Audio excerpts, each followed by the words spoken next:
യേശുവിനെ ശിഷ്യന്മാരെയും ക്ഷണിച്ചു. അടുത്ത കേട്ടു, റാൻ ഔട്ട്, വീഞ്ഞ് തീർന്നു പോയി. ദൈവത്തെ സ്തുതിച്ചേ. വീഞ്ഞ് തീർന്നു കഴിയുമ്പോൾ അമ്മ നേരെ വരുമോ? ഡോക്ടർ വീഞ്ഞ് തീർന്നു പോയി. കഷ്ടപ്പെടുന്ന ഒറ്റ മറുപടി. മലയാളത്തിൽ ഇങ്ങനെ വസ്തുതീകരിക്കുന്നതിനൊക്കെ എന്താണ്, ഒന്നുമല്ല, മീനിങ് ഒന്നുമല്ല. ഈ വിഷയങ്ങളിൽ നമ്മളിപ്പോൾ ഇടപെടേണ്ട. എനിക്കൊരു പദ്ധതി ഉണ്ട്. ഗ്രാമീൺ പറഞ്ഞു, ഈ മാതാപിതാക്കൾ ഇച്ചിരി ബുദ്ധിയൊക്കെയുള്ള നല്ല കാര്യഗൗരവമുള്ള ഉത്തരവാദിത്വം എടുക്കുന്ന അപ്പന്മാരെ കൂടെ വീടുകളാണ്. അവരിവിടെ പിള്ളേരൊക്കെ ഇടപെടണ്ട, ഞാൻ ചെയ്യാം, വേണ്ട ഇടപെടണ്ട. ഞാൻ കേട്ടിട്ടുണ്ട് അങ്ങനെയുള്ള ശബ്ദം ഒത്തിരി. ഗ്രാമീൺ പറഞ്ഞു, നിങ്ങളൊന്ന് ഇടപെടണ്ട. അമ്മയോട് പറഞ്ഞാൽ അതാ, അമ്മയോട് നീക്കി മാനുഷിക കാര്യങ്ങളൊന്നും അല്ല. ഇത് സ്വർഗം ഇടപെട്ട് ഇല്ലാത്തത് പച്ചവെള്ള രുചിയും ഗുണവും നിറവുമുള്ള വീഞ്ഞാകുന്ന പദ്ധതിയാണ് ഇത്. അത്ഭുതത്തിന് അതുകൊണ്ടാണ് ഈ പൊതുവാകുന്ന കാര്യങ്ങളൊന്ന് അവിശ്വാസികളുടെ മുമ്പിലൊന്നും പറയരുത്. പലരും ജീവിതത്തിൽ എന്താ പലതും നടക്കാഞ്ഞെന്നറിയും. ഞാൻ അങ്ങനെ ചെയ്യാൻ പോയി, എനിക്കൊരാഗ്രഹം എന്നൊക്കെ പറഞ്ഞു. അവർ മനസ്സുകൊണ്ടങ്ങ് ബന്ധിച്ച്. കാരണം അവിടെ കുറ്റമല്ല, എല്ലാം മനസ്സിലായോ? എന്തിനാ ഈ സ്ത്രീയോട് പറഞ്ഞു, നീയും നിൻ്റെ പിള്ളേരും അകത്ത് കയറി വാതിലടച്ച് പറ.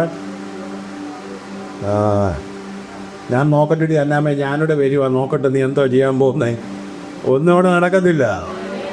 കാര്യം, ഒരു കുപ്പി നിങ്ങൾക്ക് 1 കിലോ വെളിച്ചെണ്ണയ്ക്കകത്തോട്ട് നിങ്ങൾക്ക് 50 കിലോ വെളിച്ചെണ്ണ ഉണ്ടാക്കാൻ നോക്കൂ.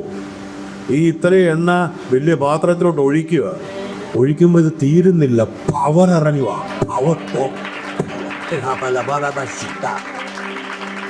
അവിശ്വാസിയുടെ മുൻപിൽ ഒന്നും തറയുന്നതിൻ്റെ വാക്കത്തങ്ങൾ. ദൈവത്തെ സ്തുതിച്ച് ദൈവത്തിൻ്റെ ദൈവമായിട്ട് ഇപ്പോഴും ദൈവം ചെയ്യും. അതിനെ സ്തുതിച്ചാൽ ഒരു ദേവദാസൻ പറഞ്ഞ് ട്യൂമർ അപ്രത്യക്ഷമായിരുന്നു ഒരാളോ. അതിന് മുമ്പ് സ്കാനിങ് ഒക്കെ ചെയ്തു.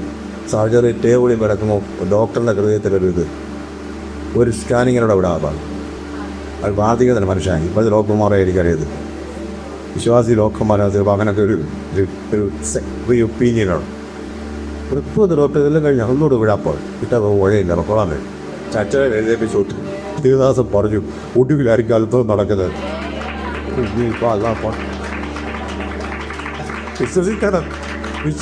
ആമേൻ പറഞ്ഞേ. പ്രാർത്ഥിച്ചിട്ട് വിശ്വാസത്തോട് നോക്കണം. എലിയോ അങ്ങനെ ഒരു മുഴ വയറ്റിലുണ്ടെങ്കിൽ കൈ വെച്ച് പ്രാർത്ഥിച്ചിട്ട് പുറത്തോണ്ട് തള്ളി നിൽക്കുന്നതാണെങ്കിൽ നോക്കണം പോയോ. ഇനി ഇല്ലെങ്കിൽ സ്കാൻ ചെയ്ത് നോക്കണം. ആരും അറിയാതെ അഭിജോഗം എന്ന് പറയരുത്, വീണ്ടും സ്കാനിങ് എന്ന് പറയരുത്. ആരും അറിയാം. പിന്നെ ഒരു സീറ്റ് എടുത്താൽ ഒത്തിരി പൈസ അതിന് ഒത്തിരി എടുക്കുക. എലിയോ അതാ ചെയ്ത് നോക്കാതെ പോയി നോക്കാൻ അവസാനം അവർ കൈപ്പത്തി പോലുള്ള മേഘം, കൈപ്പത്തി യേശു പറഞ്ഞ ഇതാണ് ഇവിടെ നടക്കാൻ പോകുന്നത്. അയലോക്കത്തെ വീട്ടിൽ നിന്ന് വീഞ്ഞു പൊടിച്ചോണ്ട് വരുന്ന പരിപാടിയല്ല. ദൈവത്തെ സ്തുതിച്ചു. എവിടെന്നെങ്കിലും ഉള്ളതെടുത്തോണ്ട് വരുമല്ല. കർത്താവിനങ്ങനെയുള്ള പരിപാടിയില്ല. ഇവിടെ ഞാൻ എല്ലാവരും പറഞ്ഞ അമാനുഷികമായ ഒരു കാര്യം, ഈ വചനം കഴിയുന്നതിന് മുമ്പ് നിങ്ങളുടെ അവസ്ഥ മാറും.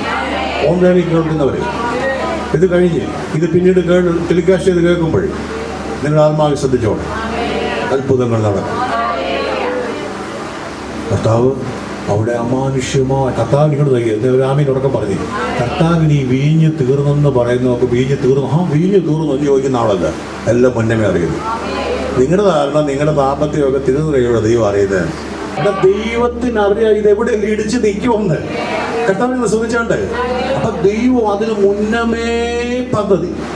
ആദം ഹൗവ പാപം ചെയ്ത ദൈവത്തിന് അറിയത്തില്ലായിരുന്നു. വിശ്വാസം പറയോ ദൈവം അറിഞ്ഞില്ലോ, അത് നീ എവിടെ? ദൈവം ഇതെല്ലാം കണ്ടോണ്ടിരിക്കുവോ? അഗ്നിജാതകത്തെ കണ്ടോണ്ടോ? ദൈവം കാണുന്നില്ലേ? ദൈവം പാപം ചെയ്യുന്നതും പാമ്പ് അവിടെ വരുന്നതും പരിശോധിക്കപ്പെടുന്ന അതിനാ ലോകസാപത്തിന് മുമ്പേ അറുക്കപ്പെട്ട കുഞ്ഞാട്. ഈ ദൈവത്തിന്റെ പ്രത്യേകത നമ്മളിപ്പോൾ അഡീഷണൽ എന്ന് പറയുന്ന പോലെ, സബ്സ്റ്റിറ്റ്യൂട്ട് എന്ന് പറയുന്ന പോലെ രാമ്യം പറഞ്ഞു, ദൈവത്തിന് തൊട്ട് അതിനുള്ള പകരം ദൈവം ഉണ്ട്. എൻ്റെ ഹാർട്ടിന് പ്രശ്നം വരുമ്പോൾ തന്നെ പുതിയ ഹാർട്ടുണ്ട്. എൻ്റെ സമയം, എൻ്റെ നാഴിക ഇതുവരെ പിതാവ് ഡബിൾ ബെല്ലടിക്കാതെ എൻ്റെ സമയം വന്നിട്ടില്ല എന്ന് പറഞ്ഞ സ്വർഗത്തിൻ്റെ അഭിഷേകം ദൈവത്തെ സ്തുതിച്ച്.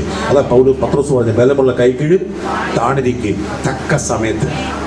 ദൈവത്തിന്റെ പദ്ധതി വെളിപ്പെടുമ്പോണ്ടല്ലോ അതിനകത്ത് ബാധ്യത കാണത്തില്ല. എടാ, ദൈവം നിന്റെ ജീവിതത്തിൽ പ്രവർത്തിക്കാൻ തുടങ്ങിയ കർത്താവിന്റെ കരം ഒന്ന് വിശ്വാസികൾ നിന്നേ. ഞാൻ ദൈവത്തിലാണെന്നുള്ള വെളിപ്പാടിൽ നിന്നേ.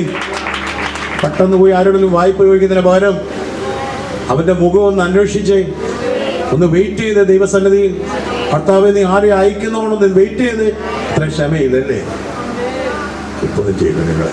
ഇതൊക്കെ ഒന്നുമില്ല, ആയിരങ്ങളുണ്ട് ഇതുമായിട്ട് ബന്ധപ്പെട്ടുണ്ടായപ്പോൾ. ദൈവത്തെ സ്തുതിച്ചേ.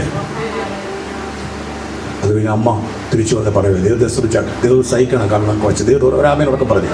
അമ്മ വന്ന് പറയുന്ന ഒരു വാക്കുണ്ട്, അവൻ എന്തെങ്കിലും കൽപ്പിച്ചാൽ. ഇന്നും അമ്മയ്ക്ക് പറയാനെന്തോ എന്നെ മണ്ടതില്ല. പോപ്പ് പറഞ്ഞില്ലേ മറിയ സഹരക്ഷകൻ ഇല്ല എന്ന് പറഞ്ഞ് അമ്മയെ തള്ളിക്കളയണമെന്നോ? ഒരു കുഞ്ഞിനെ, ലോകരക്ഷകനെ ഉദരത്തിൽ വഹിക്കുന്ന ഒരു ഭാഗ്യപദവി ചെറുതല്ല. ദൈവത്തെ സ്തുതിച്ച്. മറ്റൊരു രക്ഷയില്ല. നാം രക്ഷിക്കപ്പെടാൻ ഉറക്കപ്പെട ആകാശത്തിന് കീഴെ മനുഷ്യരുടെയിൽ നൽകപ്പെട്ട വേറൊരു നാമമില്ല രക്ഷിക്കപ്പെടാൻ. യേശു എവിടെയെങ്കിലും പറഞ്ഞു ഞാനും എന്ന് പറഞ്ഞു. ഞാനും ഒരു ഇടയലാണ്, ഞാനും ഒരു വാതിലാണ് പറഞ്ഞോ. പിതാവിൻ്റെ ഇടയ്ക്ക് പോകാൻ, കൃത്യമായ ലോകത്തിൽ ജീവിക്കാൻ അവൻ തന്നെ വാതിൽ. ഏത് സ്ഥലക്കൊക്കെ അത് പറയുക വലിയ പ്രയാസം, പറയാതിരിക്കാൻ ഒക്കത്തില്ല കുഞ്ഞേ. അത് പറഞ്ഞേ ഒക്കത്തുള്ളൂ. ആകാശത്തിന്റെ കീഴിൽ പത്രോസ് യഹൂദന്റെ നടുവിൽ നിന്ന് വിളിച്ച് പറഞ്ഞു, ആകാശത്തിന്റെ കീഴിൽ മനുഷ്യരുടെ നൽകപ്പെട്ട നാമം. എന്താ നാമോ? നാമങ്ങൾ ഇത്തിരി ഉണ്ടായിരിക്കാം. എന്റെ ആത്മാവിനെ നിത്യതയിൽ കോടാനുകോടി വർഷം കളങ്കമില്ലാത്ത, കര ചുളുക്കം, മാലിന്യം, വാട്ടമില്ലാത്ത, ഇളകാത്ത രാജ്യത്തിൽ കോടാനുകോടി വർഷം വസിക്കാൻ കരങ്ങൾ ഉയർത്തിക്കാത്തോണ്ട് നന്ദി പറയാം. അമ്മ പറഞ്ഞിച്ചെങ്കിൽ പോയി അവൻ എന്തെങ്കിലും കൽപ്പിച്ചാൽ അതിൽ നമുക്കെല്ലാം പ്രയാസം, ടൈമിന് നമുക്ക് വരാൻ പറ്റത്തില്ല. നിങ്ങളുടെ അഭിഷേകത്തിന്റെ കുറവല്ല നിങ്ങളുടെ വിഷയം. എല്ലാവരും കണ്ടേ, നിങ്ങളുടെ പ്രാർത്ഥനയുടെ കുറവല്ല. മരം ചായി നിങ്ങളുടെ പ്രാർത്ഥനയിൽ, പക്ഷെ നിങ്ങൾക്ക് ഡിസിപ്ലിൻ ഇല്ല. ജീവിതത്തിൽ അച്ചടക്കം വരണം. ദൈവത്തെ സ്തുതിച്ചാൽ എന്നെ ദൈവം പഠിപ്പിച്ചതാണ് അച്ചടക്കം, ഡിസിപ്ലിൻ. ഒരു ദൈവദാസന് വേണ്ട അച്ചടക്കങ്ങളുണ്ട്, ഒരു വിശ്വാസിക്ക് വേണ്ടി അച്ചടക്കങ്ങളുണ്ട്. ദൈവത്തെ സ്തുതിച്ച്. നിങ്ങളതിനെ ഗൗരവപരമായിട്ട് കണ്ടില്ലെങ്കിൽ ഇസയ എഴുതുന്ന പോലെ പിള്ളേർ എഴുതിക്കൊണ്ടിരിക്കുന്നവർ ദൈവത്തെ സ്തുതിച്ച്. എല്ലാവരും മാറ്റം നേടി. കാരണം ദൈവത്തിൻ്റെ പദ്ധതി ഈ രാത്രി മുഴുവൻ അധ്വാനിച്ച പത്രോസിനെ ദൈവം ഉപയോഗിച്ചു. അല്ല, എവിടെ ഒരു മാറി എഴുതി നാട് കൈ കൊടുത്തതിനല്ല ദൈവം വിളിച്ച്. കൂടാരം വിട്ടുപിരിയാടുന്ന യോശുവയാണ്, വയലിൽ ജോലി ചെയ്യുന്ന എലീശ വിളിച്ച്, പുതപ്പെട്ട് കൊടുത്ത് ഏലിയ വിളിക്കുന്നു. രാവിലെ 8 മണിക്ക് തുടങ്ങുന്ന വർക്ക് രാത്രി 12 മണി വരെ റെസ്റ്റ് ഇല്ലാതെ ചെയ്ത മനുഷ്യനെയാണ് ദൈവം വിളിച്ചത്. ഗ്രാമീണോടൊക്കെ ഉഴപ്പ് പാർട്ടികൾക്ക് ചുമ്മാതെ വളർത്തുന്നുള്ള പരിപാടിയല്ല ഇത്. ഇത് കരയാൻ, രാത്രിയുടെ യാമങ്ങളിൽ എഴുന്നേറ്റ് നിലവിളിക്കാൻ, ദൈവമായിട്ടുള്ള ബന്ധത്തിൽ സമയം ചെലവഴിക്കാൻ